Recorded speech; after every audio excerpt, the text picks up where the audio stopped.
Oh boy. Well, sometimes the bear gets you and sometimes you get the bear. The good news is I have a throttle on this smoke now.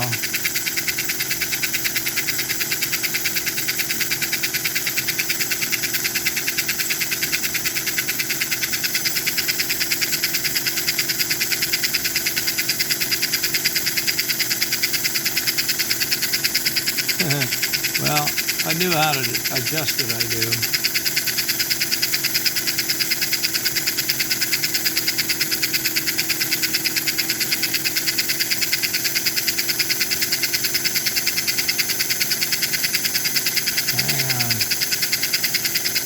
There we go.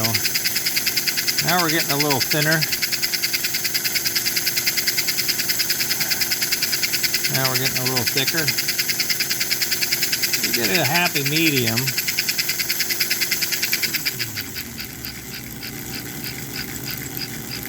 And you still have good smoke at low speed, you see.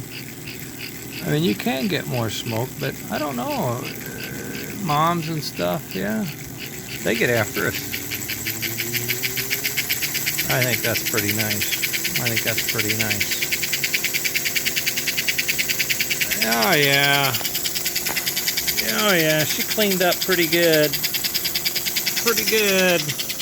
I think that's gonna look real nice. That 287 never came with smoke, but does now. It's got a real nice reverse unit. Works like a charm.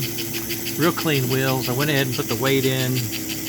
I think that's going to give us a lot more, connectivity as we go, and I think we can dial that smoke in, and it's going to be just fine.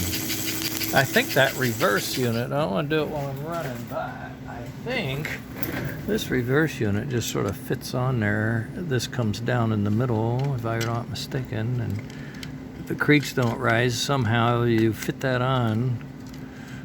I'll get it on there, but that's sort of how it'll look, right? It's going to look real nice. That's a nice looking Northwestern. And the engine, the 287 is looking good too, so very happy. Very happy.